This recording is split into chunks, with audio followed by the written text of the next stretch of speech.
자금조달계획서 이렇게 생겼습니다. 일반인들 입장에서는 이렇게까지 하면서 집을 사야 되나, 대한민국이 나에게 해준 게 뭐가 있어서 내가 열심히 해서 집 산다는데 날 왜 이렇게 괴롭히지? 이렇게 생각할 수도 있어요.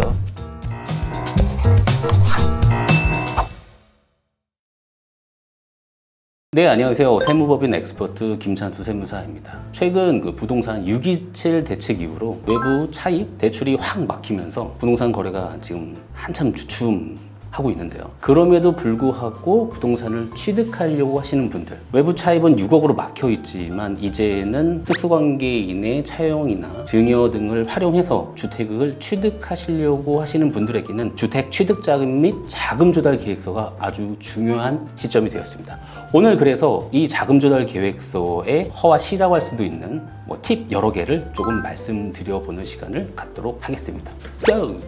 자금조달 계획서 왜 쓰는 건지 이거부터 한번 알아보도록 하겠습니다. 일반인들 입장에서는 영화 대사처럼 못살게 구내를 생각해 볼 수 있어요. 예전에는 이런 제도가 없었습니다. 근데 2017년부터 3억 이상의 주택을 네가 취득을 한다면 당신은 그럼 이 3억가량의 주택을 취득하는 자금을 어디서 조달을 해오냐, 너의 자금이니 아니면 빌린 거니, 이거를 정확히 조금 기재해 달라. 이렇게 되면서 금액도 올라가고 투기과열지구, 조정지구, 비조정지구, 첨부서를 넣느냐 마냐에 따라서 기재하게 되었는데, 국토부나 부동산원이나 국세청이나 이런 기관에서는 이 부동산이 가격이 올라가면서 다양한 편법 행위들이 일어날 것을 미연에 방지하고자 이런 제도를 도입하게 된 겁니다. 사는 사람 입장에서는 상당히 번거롭긴 합니다. 이거를 하나하나 쓰면서 나중에 통장까지는 오픈해야 되고 이런 게 여러 가지가 있기 때문에. 하지만 편법 증여, 다운계약, 업계약 이런 것들을 막기 위해서 이 제도는 꼭 필요하다. 그래서 도입이 되게 되었습니다. 자금조달 계획서를 지금 작성해야 되는 여러분, 그래도 좋은 일이죠. 추점이 어렵지만 주택을 취득할 수 있다는 여러분의 그 능력 인정합니다. 자금조달 계획서 이렇게 생겼습니다. 화면에 더 이쁘게 띄워질 거지만 자금조달 계획서 이렇게 생겼다는 거, 일단은 보면은 자기 자금, 차입금 이렇게 돼 있는데, 내 자금, 순수한 내 자금, 부채, 레버리지를 활용한 차입금 이렇게 나누도록 되어 있습니다. 회사 재무제표를 보면은 자산과 부채 현황 이렇게 기입되어 있는 거예요. 그러니까 당신이 10억짜리를 살 때 자기 자금 5억, 그리고 부채면 부채 5억. 자산과 부채를 구성하는 금액이 어떤 항목을 원천으로 조달했는지 기재하도록 되어 있는 겁니다. 2번, 3번, 금융기관 예금액과 주식 등 매각대금은 어렵지 않습니다. 여러분 금융기관 보통예금 통장에서 있던 잔고증명, 주식계좌에서 처분해서 실현한 매각대금 이런 것들을 준비해서 기입하시면 돼요. 문제는 이제 4번이겠죠. 차입금 쪽 보면 11번 그 밖에 차입금이 있습니다. 이게 무엇이냐, 부모님들 특수관계자로부터 차용을 받아서 나는 증여받았습니다 라고 신고하는, 나는 자기자금 쪽에 증여세를 신고하고 납부하고 기재하시는 곳이고, 증여 이런 거 아닙니다. 부모님들한테 빌린 거고요. 정당하게 이자와 원금을 갚아 나갈 겁니다 라고 하면서 계획서를 작성하신다면 11번에 작성을 하시는 겁니다. 자기자금 쪽에 4번이 좀 중요해 보이고요. 5번 절대 기재하면 안 되는 곳이라고 제가 말씀을 상담할 때 드리는데, 작성란에 보면은 금융기관 이런 데서 기타 외 그런 걸 적으라고 돼 있는데, 현금 등 그 밖의 자금이잖아요. 정말 현금을 보유하고 계신,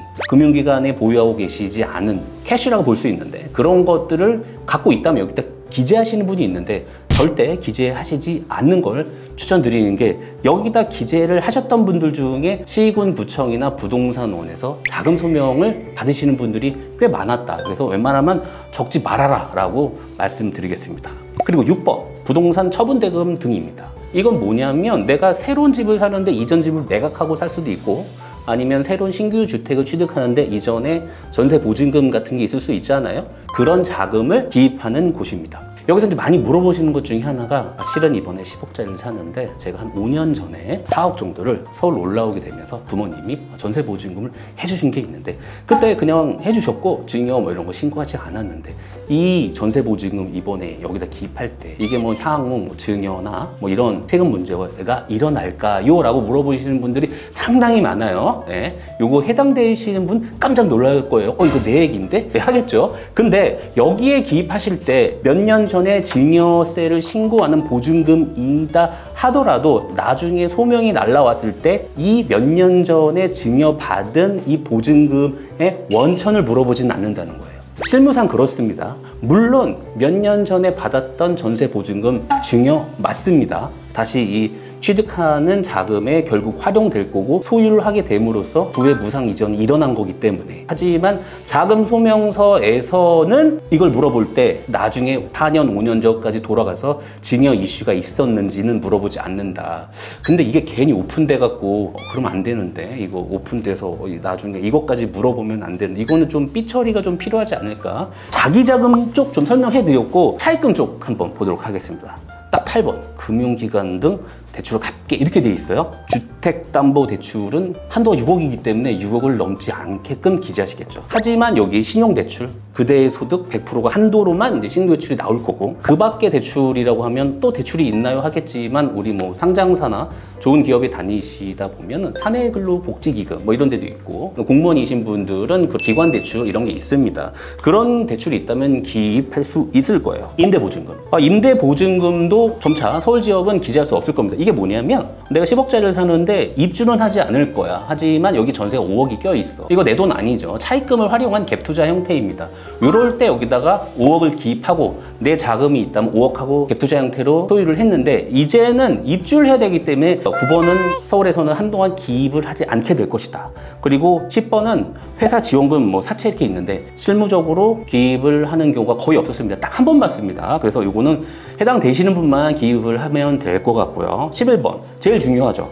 4번으로 갈 것이냐 11번으로 갈 것이냐. 4.6 인정이자 많이들 아시죠? 그런 것들. 그리고 2억 1,700 그거 밑은 뭐 무이자 차용이 된다 안 된다 썰도 많고, 이런 것들이 기입하는 데가 여기인데, 흔히 말해서 네이버에서 차용증 하나 이렇게 딸랑 이렇게 썼는데 절대 그렇게 하시면 안 되고, 저는 차용증이라는 말보다는 금전 소비 대차 계약서 그리고 상환 계획서를 꼭 만들어 주세요라고 이렇게 좀 스탠드하게 말씀드리는데, 이게 뭐냐면 내가 빌린 거잖아요. 부모님한테 빌린 거기 때문에 이걸 어떻게 갚아 나갈 것인지 금전 소비 대차 계약서와 상환 계획서에 철저하게 녹이라는 겁니다. 그러니까 돈을 갚는 방법은 여러 가지 금융기법에서 상환 방식이 있는데, 어떤 방법으로 돈을 갚아 나갈 건지 상환 계획서를 만들어서 요거를 잔금 치기 전에 꼭 작성을 하시고, 날짜를 꼭 어떻게 인증받는 방법이 있어요. 제가 추천드리는 방법은 전자계약서 형태로 딱 타임코드를 발생시킬 수 있게, 내가 주택 취득 전에 차용 계약이 이때 있었다라는 거 요거 같이 하면서 상환 계획서까지 작성하고, 추후에 그 상환 기일이 오면 꼭 갚아나가는 이력이 남겨져야 4번 증여나 상속 부분에 간주되지 않아서 세금 이슈가 발생하지 않는다는 겁니다. 작성을 제대로 안 하면 뭐 세무조사를 당한다는 얘기가 있거든요. 제가 일단 자금 조달 계획서를 바라보는 여러 사람들, 이해관계자의 시선을 한번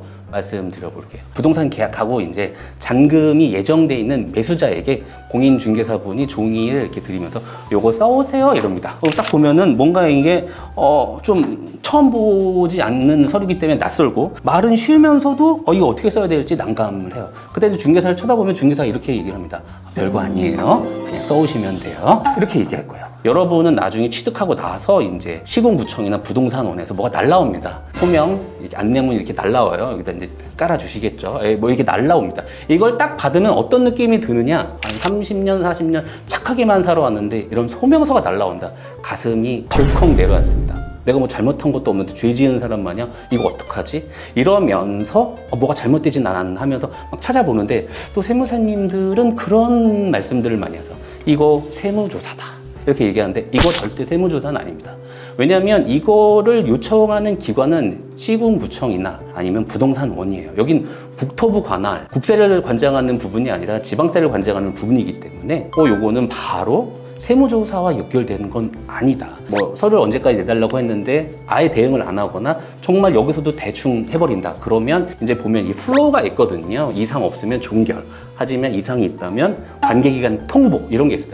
그 관계기관에 세무서, 구세청도 들어가고 경찰서도 있습니다. 왜냐하면 분양권을 업다운 하거나 이러면 이제 부동산 거래에 관련돼서도 위법한 행위를 한 거기 때문에 유관기관은 경찰서, 세무서 뭐 이런 게 있어요. 그렇기 때문에 아마 확장됐을 때를 염두하고 세무사님들이 세무조사가 나올 수 있다 뭐 그런 말을 한 것 같은데, 그거는 공포 마케팅일 수도 있다. 전 그렇게 얘기하고 싶습니다. 서울 부동산 평균 집값이 4억, 15억, 16억 막 이렇게 지금 넘어가고 있어요. 그거를 금융기관의 대출 6억만 받았다고 하더라도 내가 조달해야 될 금액이 낮게는 8억, 많으면 10억도 될 수 있습니다. 이런 자금을 한 번에 나의 능력으로 할 수 있는 분들이 과연 몇이나 될까요? 많지 않기 때문에 아마 증여나 그 밖의 차입금이라고 하는 특수 관계자 차용을 더 활용할 개연성이 높아지면서 자금 조달 계획서는 예전에도 중요했으나 좀 더 중요해진 시점입니다. 이거에 대한 정보가 되게 많아요. 낭설도 되게 많고. 중개사님은 좀 가볍게 여기는 측면이 좀 있습니다. 중개사님들이 듣고 이렇게 하진 마세요. 그거는 맞는 얘기니까. 그리고 법무사님들도 등기를 위한 신고 필증을 받기 위해 들어가는 거니까 그 정도일 거예요. 그 이후에 증여로 간주되고 이런 거는 이제는 세무사들에게 찾아가 보고 묻는단 말이에요. 그러니까 오히려 주택을 취득할 계획이시라면은 내 자금 상황을 한번 파악해 보고 내 자금이 어디까지이며 목표로 하는 주택은 어느 가격이고 금융기관 대출은 어디까지여서 얼마 정도를 증여 내지는 그 밖의 차액금으로 조달해야 되겠다. 그럴 때 좀 더 디테일하게 금전소비대차 계약서나 상환계획서를 만들어서 향후에 소명이 오면은 깔끔하게 소명이 될 수 있게끔 좀 이렇게 계획을 세워서 주택을 취득하시는 걸 권고드립니다. 물론 이렇게까지 하면서 집을 사야 되나? 대한민국이 나에게 해준 게 뭐가 있어서 내가 열심히 해서 집 산다는데 나 왜 이렇게 괴롭히지? 이렇게 생각할 수도 있어요. 하지만 제도가 뭐 이렇게 지금 있는 이유가 편법 증여나 부동산 거래를 투명하게 하고자 함이니까요. 이런 제도를 인지하고 꼭 나중에 소명이 날라올 때에는 나이스하게 대응하면서 한곱이 넘어가시면 될 것 같습니다. 오늘 이제 부동산 627 대책 때문에 급하게 자금 조달 계획서를 좀 준비해 봤는데요. 그래도 이 어려운 시기에 취업도 하셨고 열심히 모아서 재테크도 하셨고 그래서 나만의 소중한 집을 취득한다고 저는 생각을 해요. 여러분이 자산 증식의 1호일 수 있는 자기 집 마련하시는데 이 자금 조달 계획서 그리고 나중에 소명 날라오는 게 큰 짐이 되지 않았으면 하는 게 제 작은 바람입니다. 오늘 영상 이렇게 마치면서요. 나중에 자금 조달 계획서 관련해서 궁금하신 분이 있으시다면 세무법인 엑스퍼트 이정권 세무사님 그리고 성수에 계신 강구 세무사님 그리고 저도 이런 업무를 조금 잘 하니까 연락 주셨으면 좋겠습니다. 여러분 감사합니다. 다음 영상에서 또 뵙겠습니다.